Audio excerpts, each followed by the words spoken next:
ትገብር ፋሲካ ተሐጺባ በደመ ክርስቶስ ተሐጺባ በደመ ክርስቶስ ተሐጺባ ደሜ ስገድ ደሜ አርብ ስገድ አለች ሰገድኩ ስለዚህ በሆነ መድኃኒዓለም እግዚአብሔር ከረዳኝ እጠነቃለሁ።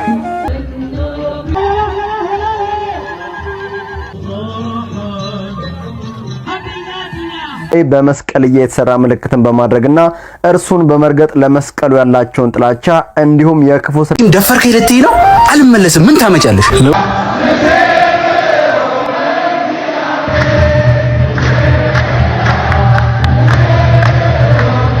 ደፈርከኝ ልትይ ነው?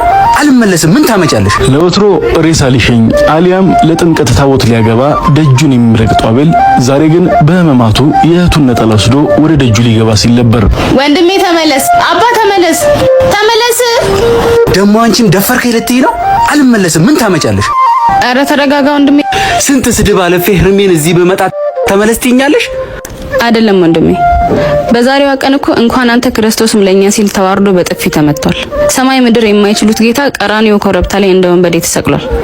እሱም ብለህ ስትመጣ ስድብ፣ መዋረድ፣ መስቀል መሸከም አለ። ግን ደግሞ ትንሳኤውም ቅርብ ነው። ሰዎች ተመለስ ስላሉ አለመመለስ በጎ አድርገሃል። ሰው ከኃጢአቱ እንጂ ከእግዚአብሔር ቤት መመለስ የለበትም። ያኔ ክርስቶስ ጎን የተሰቀለ ወንበዴ እኮ ክርስቶስ ሲያስተምር አልነበረም። አምላኩን ያገኘው አርብ መስቀል ላይ ነው። ሰክረም ሰርቀም ብትመ እግዚአብሔር ሁሌም ልጁ ነህ። እኔ ተመለስ ያልኩ ይህ የሴቶች አንቀጽ ስለሆነ በወንዶች በር እንድትገባ ነው። እንደውም በህማሙ የተገኘ በትንሳኤ ይከብራልና አሁን ግባ። ሰላም በመላው ዓለም የምትገኙ ውድ ኦርቶዶክሳውያን እንኳን ለዚች ቀን በሰላም አደረሳችሁ። እንኳን ለጌታችን ለመድኃኒታችን ለኢየሱስ ክርስቶስ የትንሳኤ በዓል በሰላም አደረሳችሁ። ክርስቶስ ተንሥአ እሙታን በአብይ ኃይል ወስልጣን አሰሮ ለሰይጣን አጋዞ ለአዳም ሰላም እንዘሰ ሆነ ፍስሐ ወሰላም። እንኳን ለዚህ ለታላቁ በዓል በጤና አደረሳችሁ። ክቡራን ተመልካቾች ምርጥ ፕሮግራሞችን ይዤላችሁ መጥቻለሁ። በተለይም ደስ የሚሉ የምስራች ዜናዎችን ወደ እናንተ ይዤላችሁ መጥቻለሁ። ታዲያ ከዚህን ጀምሮ እስኪ ኢራን ነች። በዚች ኢራን ከበዓለ ሆሳና ጀምሮ እስከ ስቅለት በዓል ድረስ ወደ 20 ሺህ የሚጠጉ ምዕመናን ወደ ኦርቶዶክስ ቤተክርስቲያን ተመልሰዋል፣ ወደ ክርስቶስ ተመልሰዋል። የምስራች ነው። እስኪ ተከታትለን እንመለስ።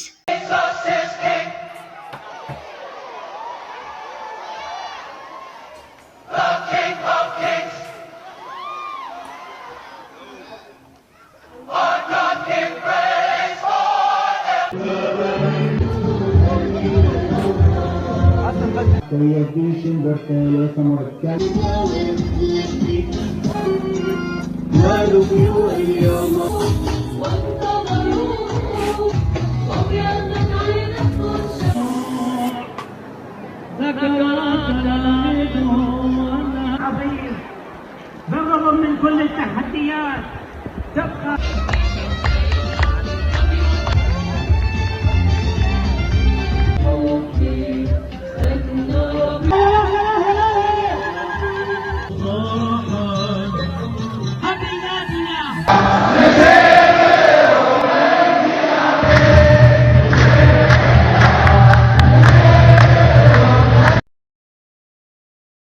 በጣም የሚያስደስት ዜና ነው። እንደው ተአምር ነው። በዚች በአንድ ሳምንት ብቻ ወደ 20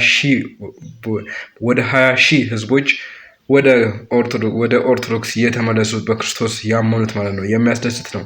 ሌላው የምስራች ደግሞ ሁላችሁም የምታውቁት ደሜ ፓስተር ደምረ ሁላችሁም ታውቁታላችሁ። በማህበራዊ ድረገጽ የፕሮቴስታንት እምነት ተከታይ ነበረ። ነገር ግን አሁን ወደ ቅድስት ኦርቶዶክስ ቤተክርስቲያን ወደ እውነተኛቷ ተመልሷል። የሚያስደስት ዜና ነው።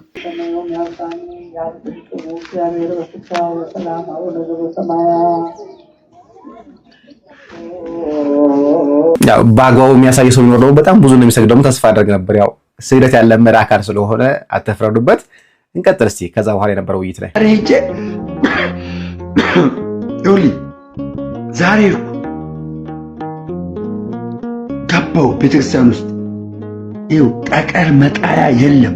በኢየሱስ በኔ ጊዜ የዛሬ 20 ዓመት በቃ አክራሪ ኦርቶዶክሶች ናቸው የሚሰግዱት። ታስታውሳላችሁ? አክራሪ ኦርቶዶክሶች በቃ ኦርቶዶክስ አለ፣ አክራሪ ኦርቶዶክስ አለ። አየህ፣ ኦርቶዶክስ አለ፣ አክራሪ ኦርቶዶክስ አለ። አሁን አባቴ ህዝቡ አክራሪ ሆኗል። በጌታ በኢየሱስ አክራሪ ሆኗል። እሺ፣ ከዛ በኋላ ቄሱ የሚሰብከውን መስማት ማዳመጥ ጀመሩ። አዳምጡ። እውነት ያ ስብከት አሁን እኛ ጴንጤዎች ጋር ቢሰበክ ኑ ጌታ የምትቀበሉ ኑ ነበር የሚባል። ኑ ጌታ የምትቀበሉ ኑ ወደፊት ነበር የሚባል። የሚገርም ወንጌል አስተማረ። የኢየሱስ ክርስቶስን ስቃይ ሰበከ። ጌታ በሚያውቀው ቲክቶክ አያቅ ምን አያቅ። ቲክቶክ ላይ ያለውና ምድር ላይ ያለው ይለያያል ይላሉ። አይለያይም አባቴ። እኔ ላይቭ ሳስተላልፍ ነበር፣ እየሰማችሁ ነው። ሳስተላልፍ ነበር። የእውነቴን ነው የምላችሁ። እናንተ ናችሁ የተለያያችሁት። ኤርሚያስ አበበን እየሰማችሁ ተሸወዳችሁ። ቀለሜን እየሰማችሁ ተሸወዳችሁ። እንደኔ አባቴ እኔ ቀለሜን ሰምቼ ነበርኩ ገድላትና ድርሳናት የገዛሁት። ብራዘር ሐቁን ልንገርህ እንጂ ገድላትና ድርሳናት የገዛሁት እንደ ቀለሜ ለመሆን ነበር። ለካ እንደ ቀለሜ መሆን አይቻልም። ትምህርት ከዚህ መጽሐፍ ነው በጣም የጠቀመኝ። ከዛ ውጭ ደግሞ ማለት ገድላት ድርሳናትን በመጠየቅ በማስረዳት የቤተክርስቲያኒቷን ነገሮችን በማድረግ ከዲያቆን ዘማርያም ጋር ነው ዲስከስ ያደረጉት። ገባርና ከዲያቆን ዘማርያም ጋር። ከዛ ውጭ ግን መጽሐፍቶቿን በደንብ አድርጌ ነው የበላሁት። ሁላችሁን መጋብዛችሁ ግን እራሳችሁ ኦርቶዶክሳውያን መጋብዘው ይሄ መድሎተ ጽድቅን እንድታነቡት ነው። እንድታነቡት በደንብ አድርጋችሁ እንድታነቡት ነው የምፈልገው ማለት ነው። በጣም ማንነቴን የቀየረ መጽሐፍ ቢኖር ይሄ ነው። ይሄ መጽሐፍ ነው ማንነቴን የቀየረ ማለት ነው። እምጋብዛችሁ ይሄ ነው። እሺ፣ ሁሉ ነገር ወዳለበት ስለመጣ ወንድማችን ዘማርያም ደግሞ የዘራኸው 30 60 መቶ ያማረ ፍሬ ስላፈራ ወንድማችን ዶክተር ያረጋል አበጋዝ ደግሞ እንደ ቅዱስ ጳውሎስ የጻፍከውም ጽሑፍ ስለሰራ ሁሉንም እግዚአብሔር እናመሰግናለን። እግዚአብሔር ይስጥልኝ እንደምዬ። አሜዚንግ ዋው። እኔ አላፋት ዝማሬ ከሄድኩ በኋላ በቃ እዛ እናንተ ናችሁ ደግሞ አላፋት ዝማሬ ሂድ ያላችሁ እራሳችሁ አለ። እናንተ ህዝብ እኮ ነው የጋበዘኝ ታውቃለህ። ማንም አልጋበዘኝ። እናንተ ናችሁ በቃ አላፋት ዝማሬ ደሜ ሂድ፣ አላፋት ዝማሬ ደሜ ሂድ አላችሁ። ሄድኩ። ደሜ ስገድ፣ ደሜ አርብ ስገድ አላችሁ። ሰገድኩ። ስለዚህ በሆነ መድኃኒዓለም እግዚአብሔር ከረዳኝ እጠመቃለሁ። ከዛ በኋላ አደባባዮችን ለተከታታይ ወራቶች ኦርቶዶክሳዊ ወጣቶች ትነሱና እዚህ ህዝቤን ግራ የሚያጋባው ፒፕል እንሄድና እንውጠዋለን። እንደዚህ ዋቅ ከዛ ራሱ ገቢ እናደርገዋለን። ወደ ቤተክርስቲያን ገቢ ራሱ ገቢ እናደርገዋለን። ወደ ቤተክርስቲያን ገቢ ይሆናል። ዛሬ የሚገርም ቀን ነበር። የሚያምር ቀን። የዛሬዋን ቀን መቼም አልረሳትም። ጌታ ምስክሬ መቼም ነው እኮ የምላችሁ። መቼም ለመሰላችሁ እኔ አሁን አይታችኋላ። እኔ አሁን የሆነ በኬሮፍ የምንቀሳቀሰው አይደለሁም። ኬሮፍ ምናምን አያስፈልገኝም። መጽሐፍቶች አሉ መዘዝ የሆነ ነገር ካለ መዘዝ። እኔ በጣም የተደመምኩት በጣም ነው ደስ ያለኝ። ወደ ኦርቶዶክስ ወደ ቀጥተኛዋ ይመጣሉ። በጣም የሚያስደስት ነው። ሌሎቹንም ፈጣሪ አምላክ በቸርነቱ ይጥራቸው ወደዚች ወደ ቅድስት የሆነች እውነት ወደ ሆነችው መንገድ ክርስቶስ ይጥራቸው ነው የምለው። ሌላ ደግሞ እህታችን ዘርፌ እንግዲህ ሩቅ ሆና ውጪ ሆና እችን ቤተክርስቲያን በማየት ትገኛለች። ጾሙ ላይ የሉም፣ ስግደቱ ላይ የሉም። እንግዲህ ለፋሲካው እንግዲህ ጾሙ ሲፈታ ዋና ጾሙን የሚፈቱት እነሱ ሆነው ተገኝተዋል። እስኪ እንስማት። ወምድረኒ ትገብር ፋሲካ ወምድረኒ ትገብር ፋሲካ ተሐጺባ በደመ ክርስቶስ ተሐጽባ በደመ ክርስቶስ ተሐጽባ በደመ ክርስቶስ ተሐጽባ በደመ ክርስቶስ። ሻሎም በጌታ የተወደዳችሁ ቅዱሳን በያላችሁበት ሰላምታ ይድረሳችሁ። እህታችሁ ዘማሪ ዘርፌ ከበደ ነኝ። የፊታችን ዓርብ ከ10 ሰዓት ጀምሮ የፋሲካን በዓል ምክንያት በማድረግ የአምልኮ ድግስ ተዘጋጅቷል። ስለዚህ ሁላችሁም ተጋብዛችኋል። እና ትዝታው ድሮና ዘንድሮ በደንብ አድርጌ ያሳያቸዋለሁ። እንደምትመለከቱት በበፊት ህይወታቸው ኦርቶዶክስ ሳሉ እንዲህ በዝማሬ ያገለግሉ ነበር። አሁንስ እስኪ እንመልከተው የዘርፌን ጉድ። እንግዲህ ዘርፌን እንደምትመለከቷት ወደ መድረኩ ስትገባ ከኋላ አጃቢዎች አላት። እንዲሁም ደግሞ እኛ በማናውቀው ቋንቋ እነሱ የልሳን ንግግር ይሉታል። ታቤለቤለቤለ እያሉ የሚገቡት ነገር ማለት ነው። እስኪ ቀጥይ ዘርፍዬ። ታርጌ ዛሬ ነኝ የተቆራረጡ ልሳናት እዚህ ቤት ሲወድቁ አይቼ መጥቻለሁ። የእግዚአብሔር መንፈስ ቲራባ ጋላቦ ሸረቴ ደደገለበ ታራራባሽ ሬጋል ባሸረ በተለበሽ። እንግዲህ እንዳያችሁት ነው ዘርፌ የወዲያኛውን ክብር ትታ ምድራዊውን ገንዘብ ፈልጋ ከመንጋው ከተለየች ሰነባብታለች። ከምስሉ ላይ እንደምታዩት ሌላውን ቦታ ሴራሚክ አንጥፈው አንዱን ቦታ እሱም መድረክ መግቢያው ላይ በመስቀል የተሰራ ምልክትን በማድረግና እርሱን በመርገጥ ለመስቀሉ ያላቸውን ጥላቻ እንዲሁም የክፉ ስራ አስፈጻሚዎች እንደሆኑ የተለያዩ ምልክቶችን ቢያሳዩም ይሄ ምስኪን ህዝብ ግን ምንም ይበሉ ምን አሜን ከማለት አይቦዝንም። እውነቱን ልንገራችሁ ወደዳችሁም ጠላችሁ ይሄ እምነት ሳይሆን በእምነት ሽፋን የሚሰራ የሀገራችን አዲሱ የቢዝነስ ስርዓት ነው። ወዳጆቼ ትነቁ እንደሆነ ንቁ።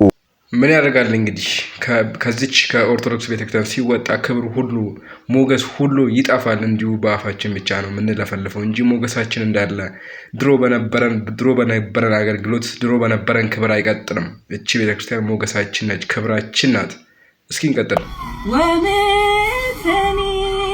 ትገብር ፋሲካ ወምትርኒ ትገብር ፋሲካ ተሐጽባ በደመ ክርስቶስ ይኸውላችሁ እንደዚህ ነው። ከኢትዮጵያ ኦርቶዶክስ ተዋህዶ ስትወጡ ሞገሳችሁ፣ ክብራችሁ፣ ጸጋችሁ እንደዚህ ነው የሚገፈፈው። ልክ እንደ ዘርፌ ማለት ነው። እያያችኋት ነው አይደል? ይሄ ለእናንተም አስተማሪ እንዲሆን ነው ማለት ነው። እርግጥ ነው ሰው ይበድላል፣ ያጠፋል። የሚወርቅበትን መንገድ አያውቅም፣ የሚነሳበትን መንገድ እንደዛው አያውቅም። ስለዚህ አሁንም ምላችሁ እውነት ነው። ቤቷ የተዋህዶ ቤት ናፍቆሽ ከሆነ አሁንም አይደለም እኛ ውዳቂዎቹ የአለዌዛ የድንግል ማርያም ልጅ ኢየሱስ ክርስቶስ እጁን ዘርግቶ ወላዲተ አምላክ እጇን ዘርግታ ያመሰገንሻት የዘመርሽላት እየጠበቀች ነው የምትገኘው።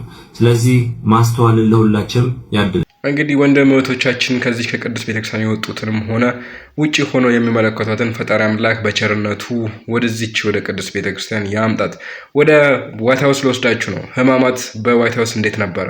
እስኪ እንመልከት። አሁን ሰበር ዜና ሰምቷል። የህማማት ሳምንት ዋይት ሃውስ ድረስ ገብቷል። ነገሩ እንዲህ ነው ልንገራችሁ። የአሁኑ የአሜሪካን ፕሬዚዳንት የሆኑት ዶናልድ ትራምፕ እንግዲህ በትሩዝ ሶሻል ሚዲያቸው አንድ ነገር አጋርተው ነበር። ይህም ነገር ዓለምን እያነጋገረ ይገኛል በአሁኑ ወቅት። ኳኔ እንደምትመለከቱት እንግዲህ ይህንን ነው ፖስት ያደረጉት። ባለፈው እሁድ ማለትም ለሆሳዕና ነው ፖስት ያደረጉት። በዚህም ፖስታቸው ላይ ሲጀምሩ እንግዲህ the holy week ነው ያሉት፣ ወይም ቅዱስ የሆነው ሳምንት ማለትም ይህ ያለንበትን ሳምንት ነው። እሳቸውም እንደተናገሩት በዓለም ላይ የሚገኙ ክርስቲያኖች በሙሉ የጌታችን የመድኃኒታችን የኢየሱስ ክርስቶስን ስቅለትና እንዲሁም እሁድ የሚከበረውን ትንሣኤውን አስመልክተው እንግዲህ የእንኳን አደረሳችሁ መልእክታቸውን አስተላልፈዋል። በዚህ ላይ እሳቸው እንደተናገሩት ክርስቲያኖች ለ2000 ዓመታት ይህንን በዓልና ይህንን ሁኔታ ሲያከብሩ ኖረዋል ብለዋል። በተጨማሪም ከዚህ በፊት የአሜሪካን ፕሬዝዳንት ሆነው የተሾሙት ፕሬዝዳንቶች ባልገለጹበት መንገድ ዲቴይሎችን እየጠቀሱ ነው የገለጹት። ይህን እናንተ መመልከት ትችላላችሁ፣ አንብቡት። ነገር ግን ይህ ብቻ አይደለም የሆነው፣ ሌላም ነገር አለ። ይህ ከኋላ የምትመለከቱት እንግዲህ ኦፊሻል የሆነው የዋይት ሃውስ ፔጅ ነው። በዚህም ፔጅ ላይ እንግዲህ ተመሳሳይ የሆነ ነገር ግን ይዘቱ እጅግ በጣም ሰፋ ያለና የእሳቸውን ባለቤት ጨምሮ ያካተተ መግለጫ ሰጥተዋል። በዚህ በዚህ መልእክታቸው ላይ እንግዲህ ጸሎተ ሐሙስ ወይም ሆሊ ተርስዴን አስበዋል። በዚህ ላይም እንግዲህ የጌታችን የመድኃኒታችን የኢየሱስ ክርስቶስ የመጨረሻ እራትን ወይም ቅዱስ የሆነውን ስጋና ደሙን አስታውሰዋል። በተጨማሪም ዓርብ የሚከበረውን የጌታችን የመድኃኒታችን የኢየሱስ ክርስቶስን የስቅለት ቀንም አስታውሰዋል ማለት ነው። እንዲሁም ሞትን ድል አድርጎ የሚነሳበትን እሁድ ወይም የፋሲካ ወይም የትንሣኤ ቀንን አስታውሰዋል በተጨማሪ ማለት ነው። በዚህ መልእክታቸው ላይ እንግዲህ እጅግ በጣም ዲቴይሎች ሲሆኑ ብዙ ሐሳቦች አሉት። እናንተ መመልከት ትችላላችሁ። ኦፊሻል የዋይት ሃውስ ፔጅ ላይ ያለላችሁ። በዚህ ሳምንት ውስጥም የተለያዩ ፕሮግራሞች ይደረጋሉ ብለው እሳቸው ተናግረዋል ማለት ነው። የሚያስደንቅ ነው እንግዲህ በምዕራባዊ ዓለም በደሞ በተለይም በአሜሪካ እንደዚህ ያክል በፕሬዝዳንት ደረጃ እንደዚህ ስለ ሕማማት ሲያወራ ስለዚህ ስለ ትልቁ ሳምንት ሲያወሩ በጣም የሚያስደምም ነው። ደስ የሚል ዜና ነው። ክቡራን ተመልካቾች ደግሞ እስኪ ወደ ሐሙስ ቀን ወስዳችሁ ነው። ሐሙስ ቀን ከሚታወሱት አንዱ ጸሎተ ሐሙስ ከሚታወስበት ትልቁ ነገር አንዱ ስለ ጉልባን ነው። ሐሙስ ሲነሳ ጉልባን ይነሳል። እስኪ ጉልባን እንዴት ነው? ስለ ጉልባን ቤተክርስቲያን ታስተምራለች። ሌላው ጉልባን ነው። በነገራችን ላይ በቤተክርስቲያናችን ጉልባን ስለበላን አንጸድቅም፣ ስላልበላንም አንኮነንም። አሁን የሰሞነ ሕማማትና የፋሲካ ትልቁ ጉዳዩ ቤተክርስቲያናችን ጉልባን አይደለም። ሲኖር እንበለዋለን፣ ሳይኖር እንተዋለን። በጉልባን የሚታሰብ ነገር ስላለ ነው። ትልቁ የፋሲካችን በግ ክርስቶስ ነው። ማነጣጠር ያለብን የነፍስ ጉዳይ ላይ ነው። ግን ምዕመናን ብዙ ጊዜ ይጠይቃሉ። ይሄንን ልክ እንደ ስርዓት አድርገው የሚያዩትም ሰዎች አሉ። በእርግጥ ይሄ በትውፊት የመጣ ነው። የኛ ኑሮ ከእስራኤላውያን ኑሮ ጋር፣ የኛ ባህል ከእስራኤላውያን ባህል ጋር በብዙ መልኩ ይገናኛል። ስለዚህ ጉልባን ሁላችንም እንደምናውቀው ከተከካ ባቄላ፣ ከስንዴ ወይም ከተፈተገ ገብስ ይዘጋጃል። እንደውም አንዳንዶቹ ንፍሮ አይደለም ጉልባን ከንፍሮ ትንሽ ለየት ይላል። የንፍሮ ገንፎ ነው ይሉታል። እንትኑን ለመግለጽ ማለት ነው። ትንሽ የመለድለድ ነገር ስላለው ማለት ነው። ይሄ እስራኤላውያን ከግብጽ ሲወጡ በችኮላ ነበር የወጡት። በችኮላ ሲወጡ ደግሞ ሊጣቸውን ያልቦካውን ያልጋገሩትን እህል ሁሉ ይዘው ወጥተዋል እና በመንገድ ላይ ቂጣ እየጋገሩ ንፍሮ እያነፈሩ ይመገቡ ነበር፣ በችኮላ ስላስወጧቸው ማለት ነው። የዛ ምሳሌ ነው። እኛም አሁን ሽግግር ላይ ያለ ነው። ከዚህ 5500 ዘመን ተፈጽሞ ዓመተ ኩነኔ ዓመተ ፍዳ አልፎ ወደ ሐዲስ ኪዳን የተሸጋገርንበት ላይ ወደ ብርሃን የምንሸጋገርበት ወቅት ላይ ስለሆንን የዛ ምሳሌ አድርገን ልክ እነሱ ከዛ ከግብጽ የመውጣታቸውን እያስታወስን እኛም ከኃጢአት ለመውጣት በምሳሌነት የምንጠቀምበት ነው። ሁለተኛው ግን ለቆራቢዎቹ ለስለስ ያለ ምግብ ስለሆነ ለሚያከፍሉ ሰዎች ለስለስ ያለ ምግብ ስለሆነ ተመራጭነት ስላለው ይሄንን ኢትዮጵያውያን አዘጋጅተው ይመገቡታል ማለት ነው። ከዚህ ያለፈ ግን ሌላ ስርዓት የለውም። ልክ እንደ ጽድቅ የሚቆጠር አይደለም ማለት ነው። አሁን ደግሞ እስኪ ትልቁ ድህነታችን የተካሄደበት ትልቅ በክርስቶስ ትልቅ መከራ፣ ስቃይ፣ ስቅለት የደረሰበትን ቀን ወደ ዓርብ ልውሰዳችሁ። እስኪ ዓርብን ተወዷታላችሁ? ስቅለትን ተወዷታላችሁ? በጣም ጥሩ። ዓርብን ዓርብ እኮ ስቅለት እኮ ገነት የተከፈተበት ዲያብሎስ የተሻረበት ካሳ የተካሰበት ቤዛችን ኢየሱስ ክርስቶስ ለኛ ቤዛ አስታራቂ ብሎ ስጋውን ቆርሶ ደሙን አፍሶ የሰጠበት ማይከለ ሰማይ ወምድር ሆኖ ምድርና ሰማያትን በሙሉ የቀደሰበት ቀን።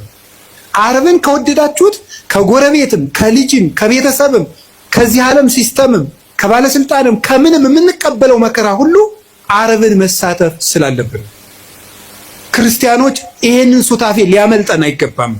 እንዲያውም መንግስተ ሰማያት ከዮሐንስ መጥምቅ እስከ ዛሬ ተገፍታለች አለና ምንድነው ያለው? ግፏን ይትማሰጥዋ ግፈኞች ይነጣጠቋታል ይላል። ይሄን ምን ይላሉ? መከራ አይለፈን ብለው ልክ የተራቡ ሰዎች የሚወዱትን መገብ እየተነጣጠቁ የሚመሩት መከራውን እየተነጣጠቁ ትሩፋቱን የሚሰሩት ነው። እነ ቅዱስ ፋሲለደስ እኮ ምንድነው ያሉት መስላችሁ? ይሄ ዲዮቅልጥያኖስ እንዲህ ያሉት እኛ ክርስቶስ እናምናለን አለ። አንተ ታምናለህ? አታምንም? አናምን። አላምንም አለ። ከዛ ምን አሉት መሰላችሁ? ክርስቶስን የሚያምንን ሰው እምትገድል ሰው አይደለ፣ እኛን የማትገለን ከሆነ አንተን እንገድላለን አሉት። እንጂ ምን ማለት ነው ይሄ? ክርስቶስን የሚያምን ሰው ይገላል። እነሱን ግን በስልጣናቸው ፈልቶ እነሱ ሰማዕትነትን እየፈለጉ አልገላቸዋል። ክርስቶስን የሚያምነውን ሁሉ ክርስቲያኖች ከገደልክ እኛም ክርስቲያኖች ነን፣ ክርስቲያኖች ያልን ለምን የማትገድል እንዲገላቸው ያስፈራሩት ነበር። ሰማዕትነትን ከመውደዳቸው የተነሳ ማለት ነው። ከክርስቶስ ጋር መሳተፍ እንዴት እድል ነው። ቅዱስ ጳውሎስ ምንድነው ያለ መሰላችሁ? ቢቻለኝስ በሞቱም እንኳን ልመስለው እወዳለሁ ነው ያለው። ቢቻለኝ በሞቱም ልመስለው እወዳለሁ። ለምን? የትንሣኤውን ኃይል አውቃለሁና። አብሬው እንደምነሳ አውቃለሁና ስለዚህ ምንም ነገር በሽታ ሊሆን ይችላል፣ ማጣት ሊሆን ይችላል፣ እንግልት ሊሆን ይችላል፣ መገፋት ሊሆን ይችላል፣ ስም መጥፋት ሊሆን ይችላል። ዓርብ ነው። ማጣት ከሆነ ጌታችን ልጆቻችሁ ሞተውባችሁ ወይም ጥለዋችሁ ሄደው ክደዋችሁ ከሆነ የወለዶቻቸው መናፍቅ ሊሆኑ ይችላሉ። ጠብቁ። ግን ልጆቻችሁ ቢክዷችሁ ክርስቶስም ልጆቹ ክደውት ብለዋል። ዓርብ ክደውት ነው ያለው። ከአንድ ከቅዱስ ዮሐንስ በቀር አናውቀውም ብለዋል። አታችሁ ከሆነ ክርስቶስም ልብሱን አጥቶ ተገፎ ነው ያለው። ስማችሁ ተጠፍቶ ከሆነ ክብር ምስጋና ይገውና ወንበዴ ሲባል ሲሰደብ ነው ያለው። ስሙ ኢየሱስም ሲሰደብ ውሏል። ቆስላችሁት ከሆነ የማይድን በሽታ ይዟችሁ ከሆነ እሱ ሲቆስል ነው ያለው። ይሄ ነው ከሱ ጋር ነው የተሰቀል ነው።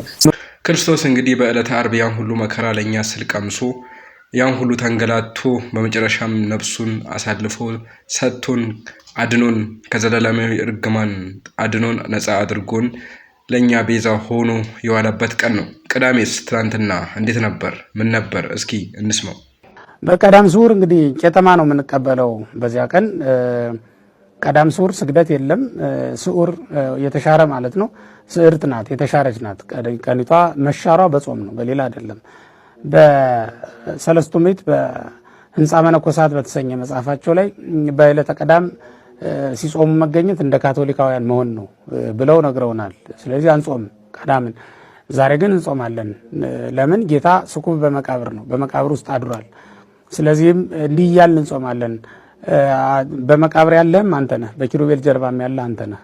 እዚያ በአርያም በኪሩቤል ጀርባ ላይ ሕያው ሆነህ ትታያለህ። እዚህ በመቃብር ምጉት ሆነህ ደግሞ ትታያለህ። ያንተስ ይገርማል እያልን እያደነቅን እንጾማታለን ይችን ቀን ማለት ነው።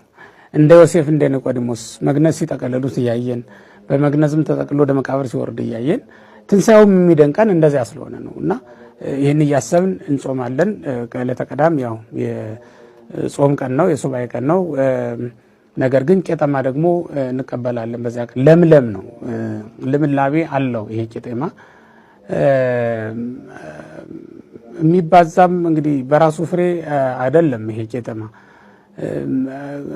እኛም የዳነው በራሳችን ስራ አይደለም፣ የዳነው በክርስቶስ ነው። እሱን ለማስታወስ ለማሳየትም ነው ያንን የምናደርገው። በዚያውም ላይ ለምለም ነው፣ አይደርቅም። ዓመት እስከ ዓመት ድረስ ለምለም ሆኖ ይታያልና በክርስቶስም የዳኑ ምእመናን እንዲህ ናቸው። ዓመት እስከ ዓመት ድረስ ለምለሞች ሆነው የሚኖሩ በጽድቅ ለምልመው የሚኖሩ ለበጎ ስራ ለም ሆነው የሚታዩ መሆናቸውን የኃጢአት ድርቀት የሌለባቸው መሆናቸውን ለማመልከት ነው። በዚያውም ላይ በኖህ ምሳሌ ነው ይላሉ ሊቃውንቱ። የኖህ ርግብ ከመርከብ ወጥታ ውሃው መድረቁን፣ መጉደሉን፣ ማይበሉ መጥፋቱን አይታ ትመጣ ዘንድ በተላከች ጊዜ ይዛው የተመለሰችው ለምለም የወይራ ቅጠል ነው። ሚዛን ቀን ይዛ የመጣችውና በልምላሜ የሚመሳሰል ይሄ ሐጸማይ ኃጢአት ለማለት ነው። የኃጢአቷ ጎደለ ለማለት ነው ያንን ይዛ የመጣችው ብለዋል ሊቃውንቱ። ልምላሜውን አሁን እኛም ይህንን ይዘን የምንመጣው ሐጸማይ ኃጢአት ለማለት ነው። ቄጠማ ባህረ ሸሽ ነው ወይም ከባህር ዳርቻ ነው የሚበቅለው እንጂ ባህሩ መሀልም አይቆምም እና የኃጢአት ባህር መወገዱን መድረቁን ማሳያም ነው። ውሃ በሸሸበት መሬት ላይ ነው የሚበቅለው ቄጠማ ስንመለከተውና የኃጢአቱ ባህርም መሸሹን መድረቁን የሚያመለክት የምስራች ስለሆነ የምስራች እያሉ ካህናቱ በየቤታችንም አልበለዚያም ደግሞ ቤተ እግዚአብሔር መተን እንቀበላለን። በተለይ በከተማ እንኳን ቤታችን መተው አይሰጡንም ካህናቱ። ለምን? ያው ሰፈሩ ማን እንዳለ ምን እንዳለ ስለማይታወቅ የክርስቲያኑን ቤትም ለይተን የምናውቅበት ምልክት ስለሌለ ቤተ እግዚአብሔር እየመጣ ሰው እዚሁ ጸሎት ተደርሶለት የዛን ቀን የሚደረስ ማህሌትም አለ፣ የሚነበብ ንባብም አለ። ራዕየ ዮሐንስ እሱን ተነቦልን ይሰጠናል ማለት ነው። ተባርኮ እንግዲህ ሁላችሁም እንደምታውቁት በኢትዮጵያ ኦርቶዶክስ ተዋሕዶ ቤተክርስቲያን ሁሉም ዕለታት የራሳቸው ትርጉም አላቸው፣ የራሳቸው የሆነ አስተምሮ አላቸው። በጣም የሚደንቅ ነው። አሁን ደግሞ ወደ መጨረሻው ልውሰዳቸው። ክቡራን ተመልካቾች ይህ በዓለ ትንሣኤ ሲመጣ እንግዲህ ከእርድ ጋር በተገናኘ ብዙ ውዝግቦች ይነሳሉ። መቼ ነው የሚታረደው? ትንሣኤ እንግዲህ ሌሊት ነው የሚበላው፣ ጾም የሚፈታውም ሌሊት ነው። ግን እርድስ መቼ ነው? ቅዳሜ ቀኑን ይታረዳል? ምሽት ይታረዳል? ቤተክርስቲያን ምን ትላለች? ከዚህ ጋር በተያያዘ የቤተክርስቲያን አስተምሮ ምን ይመስላል የሚለውን ሊቀ ሊቃውንት እስኪ ይነግሩናል።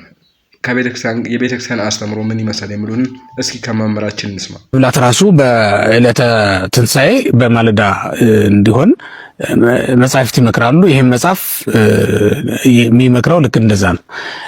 በዓለ ትንሣኤን ስናከብር አንዱ የምናከብረው በመብልም ስለሆነ ማለት ነው እና የጌታችን የመድኃኒታችን የኢየሱስ ክርስቶስን ትንሣኤ ከዕለተ እሑድ ብቻ በስተቀር አታድርጉ ይላል። ዶሮ በጮኸም ጊዜ ብሉ፣ ይህም ባይሆን በጠዋት ብሉ ይላል። እናንተ በቤተክርስቲያን ተሰብስባችሁ በዚያች ሌሊት የተጋችሁ ሁሉ እየጸለያችሁ ከመዝሙሩ ከነቢያቱ ከኦሪትም እያነበባችሁ ይላል እና ይህን ስናነብ ስንጸልይ እንቆያለን። ግን ያም ባይሆን በጠዋት ብሉ። ዶሮ በጮኸ ሰዓት ነው የሚጀምረው። ያም ግን ላይሆን ይችላል። ግን እኔ እንደው እዚህ ጥያቄው በደንብ እነሱም ያው ሊያነሱ ስለሚችሉ ዶሮ የሚጮኸው እንደው 10 ሰዓት እንደዚህ አካባቢ ነው። 10 ሰዓት ምግቡን ለማድረስ ዶሮ ራሱ የሚታረደው 6 ሰዓት ነው የምትለው በጣም የሰው ጥያቄ ነች እና በዚህ መልሰን ብናልፈው ትንሣኤ ሰላም ይመጣ የታዘዘ ነገር የለም። እውነት ለመናገር አሁን በሊቃውንትም ቀኖና በሌላም ነገር አይቻለው ያልደረስኩበት መጽሐፍ የለም ማለት ስላልሆነ ማለት እንዳይሆንብኝ እኔ ባየኋቸው ባነበብኳቸው መጽሐፎች ግን በተማርኳቸውም ባነበብኳቸው መጽሐፍት ውስጥ አላገኘሁም። በዚህ ቀን ረዱ፣ በዚህ ሰዓት ረዱ ያዩ ካሉ ሊነግሩን ይችላሉ። በዝግጅት ክፍሉ በኩል ቢያደርሱን እኛ ለምዕመናኑ የምናደርስ ይሆናል። ከገኔ አንቀጽ እንደዚህ ተብሏል ቢሉን ማለት ነው። እኔ ግን ስላላየው መምህራን እንደነገሩን ግን ምዕመናን በዚያ ቀን ምግባቸውን አዘጋጅተውም እንኳን ቢገቡ ነውር አይደለም። ወደ አገልግሎት በሚገቡ ሰዓት ለአገልግሎት ሲገቡ አንዳንድ ጊዜ ጾም እንደመሻር ወይም በጾም የታረደውን እንደመብላት ይቆጠርብናል ብሎ ሲጨነቁ ይታያል። በየትኛው ሰዓት ቢታረድ እውነት ለመናገር በጾም የሚያሽር አይደለም። ይሄ የመምህራን ብያኔ ነው እንጂ ፍትሐ ነገሥቱ እንዲህ ይላል ብዬ እንዳልተናገርኩ ልብ ሊሉልኝ ግን ይገባል። ምክንያቱም ፍትሐ ነገሥት እንዲህ ብሏል፣ የፍትሐ ነገሥቱ እንዲህ ብሏል ብለው እንዳይሉ ነው። መምህራን ግን እንዲህ ብለዋል ነው። ምክንያቱም ቅዳሴውን እንዲሳተፉ እንፈልጋለን፣ ቁርባንም እንዲቆርቡ እንፈልጋለን። ከዛ በኋላ ሄደው ደም አፍስሰው በዛ ተጨማልቀው እንደዛ እንዲሉም አንፈልግም።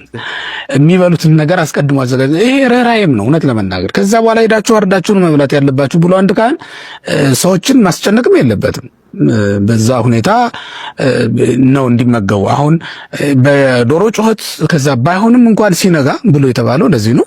ያልተዘጋጁ ነገሮች ካሉ አዘጋጅተው ያልቀረቡ ነገሮች ካሉ አቅርበው እንዲመገቡ ነው። እንደዛ ሲሆን ጊዜው ይሄዳልና ነው።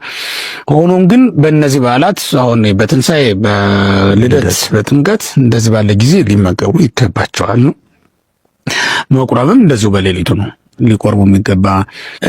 ሌሎችን በዓላት እንደዚሁ የየራሳቸው አላቸው ታሪክ። ሆሳዕናን ብንመለከት ክብረ በሰዎች ዘንድ በትልቅ ክብር ታጅቦ የገባበት ማለት አብረን ከሚያጅቡት ጋራ ሆሳዕና ማርያም ድንጋዩ የዘመሩበት እንደዛ ያንን እያሰብን የምናከብረው ነው የሚሆን። እናመሰግናለን ለሊቃውንቱ ለመምህራኑ። እግዚአብሔር አምላክ ጤናና እድሜ ይስጥልን። ክቡራን ተመልካቾቼ መልካም የትንሣኤ በዓል ይሁንላችሁ። እንግዲህ የበረከት ሰላም የምናገኝበት በረከት የምናገኝበት በዓል ያድርግላችሁ። ተመልሼ እመጣለሁ። መልካም በዓል።